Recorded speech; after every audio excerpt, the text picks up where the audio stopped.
Hello, HTML Bangla video টিউটোরিয়ালের 12তম অধ্যায়ে আপনাদের সাথে আছি আতিকুর রহমান।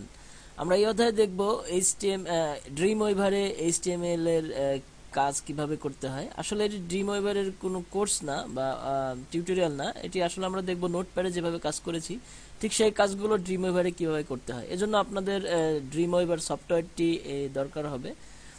তো এটি আপনারা আমরা যেটি ইউজ করেছি ড্রিম ওয়েভার CS5, এটি লেটেস্ট ভার্সন ড্রিম ওয়েভারের। এটি আপনারা বাজার থেকে কিনে নিতে পারেন অথবা নেট থেকে এর ফ্রি 30 দিনের যে ট্রায়াল ভার্সনটি সেটা ডাউনলোড করে নিতে পারেন। সেটি অবশ্য অনেক সময় সাপেক্ষ, অনেক বড় একটি ফাইল। অ্যাডোবের ওয়েবসাইট থেকে এটি ডাউনলোড করে নেওয়া যাবে, তবে অনেক বড় একটি ফাইল হওয়ার কারণে অনেক সময় দরকার হবে। তো বাজার থেকে কিনে নিয়ে এসে সফটওয়্যারটি ইনস্টল করার পরে রান করলে এই ইন্টারফেসটি আমরা দেখতে পাবো। আমরা দেখতে পাচ্ছি এখানে অ্যাডোব ড্রিমওয়েভার CS5, যেটি লেটেস্ট ভার্সন ড্রিমওয়েভারের। তো এটি এখানে আমরা দেখতে পাচ্ছি যে ক্রিয়েট নিউ এর আন্ডারে অনেকগুলো কোড আছে, অনেকগুলো ল্যাঙ্গুয়েজ আছে, HTML, PHP, CSS, জাভাস্ক্রিপ্ট। এই ল্যাঙ্গুয়েজগুলো আমরা যেহেতু HTML শিখছি, তো HTML আমরা রান করলে আমরা এই ধরনের একটি ইন্টারফেস দেখতে পারবো ড্রিমওয়েভার CS5-এ। তবে এর আগের ভার্সনগুলোতে ইন্টারফেস একটু ভিন্ন হতে পারে, বাট কাজ কাজ মোটামুটি একই রকমই। দেখতে হয়তো একটু ভিন্ন। এটি সর্বশেষ লেটেস্ট ভার্সন হওয়ার কারণে এটি থ্রি ডি ভাব আনা হয়েছে দেখা যাচ্ছে।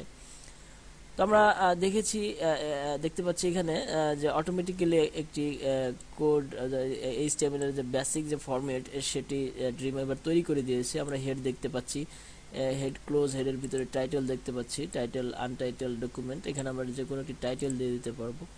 ঠিক আছে, বডি দেখতে পাচ্ছি, বডির ভিতরে আমরা লিখতে পারবো। এখানে কোড এবং ডিজাইন মোড, দুটি মোড দেওয়া আছে। অর্থাৎ কোড হচ্ছে কোডিং, যে আমরা মোড দেখতে পাচ্ছি, ডিজাইন হচ্ছে ডিজাইন মোড। আমরা এখানেও কাজ করতে পারি এবং কোডের ভিতরেও কাজ করতে পারি।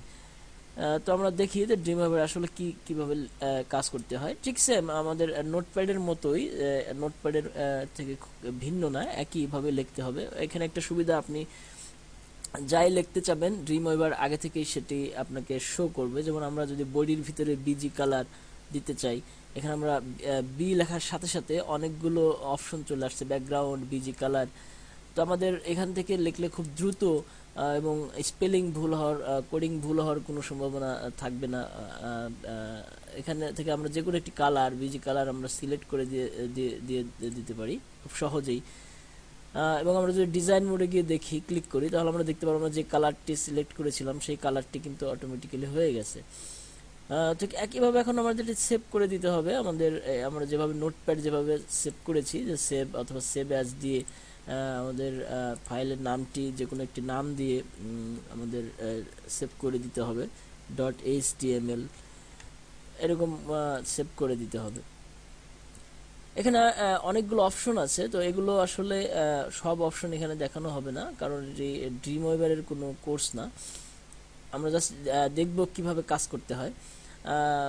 এখানে আমরা প্রিভিউ একটি অপশন আছে, প্রিভিউতে আমরা আমাদের ড্রিমওয়েভারের কোডিংগুলো কেমন হচ্ছে সেটি এখান থেকে ক্লিক করেই দেখে নিতে পারি। আমাদের বিজি কালার যেটি দিয়েছিলাম, এই কালারটি আমরা এখানে দেখতে পাচ্ছি। তো একইভাবে যদি এখন আমরা ভিতরে কিছু লিখতে চাই, বডির ভিতরে,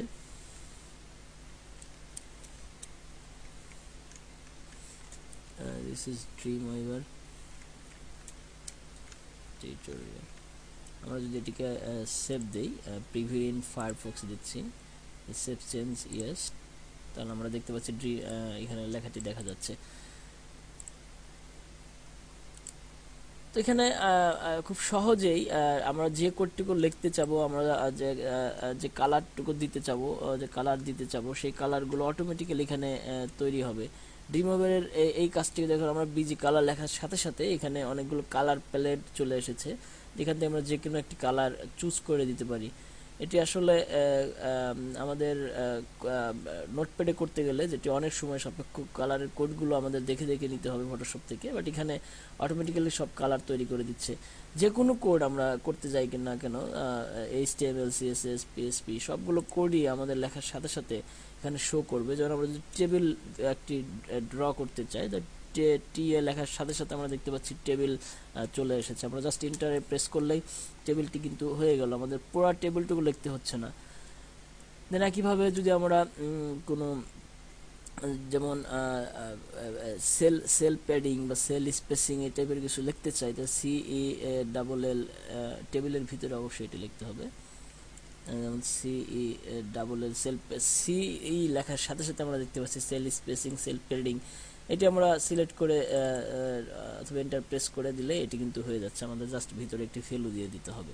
এভাবে ড্রিমওয়েভারে খুব সহজেই অল্প সময়ের ভিতরেই HTML এর কাজগুলো করা যায়। ধন্যবাদ। আপনারা এই ভিডিওটি ডাউনলোড করতে চাইলে অবশ্যই আমাদের ওয়েবসাইট www.currentinfo24.com থেকে ডাউনলোড করে নিতে পারবেন।